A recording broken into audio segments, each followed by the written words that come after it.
Hello everyone and welcome back. It's Mike here and I'll be sharing with you today my 10th week for the 20-week schedule to prepare for the CFA Level 1 exam.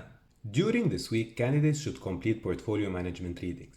We are almost done with our first review. We still have 3 topics to complete. You should complete the following 7 readings in the 10th week. Reading 51, Portfolio Management and Overview. Reading 52 and 53, Risk and Return. Reading 54, Basic Portfolio Planning and Construction.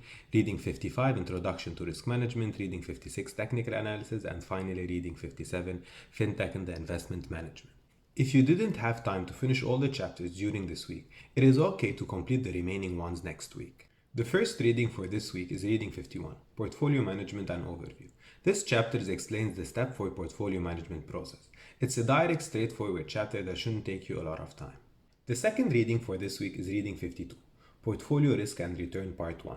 Most of the material discussed in the first part of this chapter we have already seen in quantitative method. The curriculum presents the material again from the portfolio management point of view. Then the curriculum introduced utility theory and the indifference curve. These two concepts are extremely important in the relationship to portfolio management, along with the relationship to correlation within the portfolio and weighting risky investment. Then the last part of this chapter is related to the efficient frontier and the investment optimum portfolio. Make sure to understand the final relationship between the indifference curve, capital allocation line, and the efficient frontier. This chapter could take you up to 2 days to complete, but make sure to understand in details all the material presented.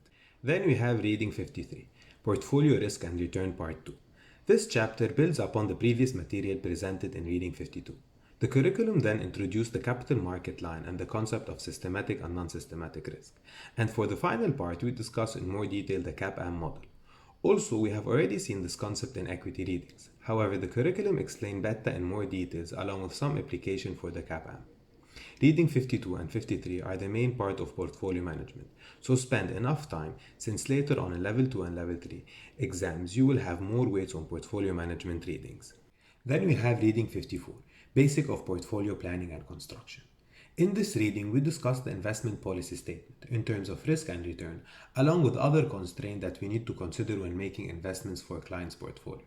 It is extremely important chapter as we somehow merge a couple of concepts seen throughout the whole CFA Level 1 curriculum. Then we have Reading 55, Introduction to Risk Management. In this chapter, we discuss risk in terms of risk management process, risk drivers, risk governance, risk tolerance, risk budgeting, financial and non-financial risk measures, and everything you can think of risk. So make sure to spend enough time understanding all the differences and the concepts.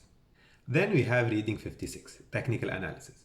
Previously, this chapter was presented with quantitative methods. However, in recent years, it has been moved to portfolio management. It's an interesting chapter and in my opinion, you will enjoy reading it. However, solve a couple of questions to understand exactly how you might be tested in the exam concerning the material presented. Then for the last reading for this week is Reading 57, Fintech and Investment Management. This reading was recently added to the curriculum as the finance world is advancing with new technologies. You will also enjoy reading this chapter as it presents some material that we discussed regarding the future of finance. Just a reminder, if you are not able to complete all the readings this week, maybe you could keep the last 2 readings for next week. So this is it for this week and best of luck in your studies. If you found this video beneficial, please make sure to hit the like button and leave a comment if you have any questions. Thanks again and see you next time.